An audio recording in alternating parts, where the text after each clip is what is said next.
New Lakers big man na si DeAndre Ayton, todo paghahanda na para sa unang season niya sa Lakers. Puspusan na ang ginagawang pag-iensayo ni DeAndre Ayton upang paghandaan ng nalalapit na bagong season ng NBA.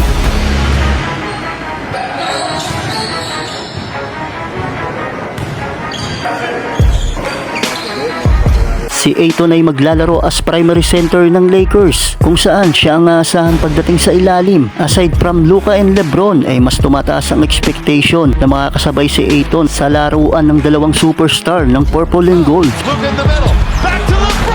Si Ayton ang magiging starting center ng Lakers. Hindi man ito kasing level ni Anthony Davis as great defender ng LA noon. Tiyak naman ay mapupunan nito ang naging problema ng Lakers noong last season, ang kawalan nila ng legit rebounder dahilan ng maaga nilang pagkakalaglag sa NBA playoffs. Malaki ang maitutulong ni DeAndre Ayton bilang isang sentro na double-double machine at wala itong nailaro na hindi ito nakapagtala ng double-double mga idol.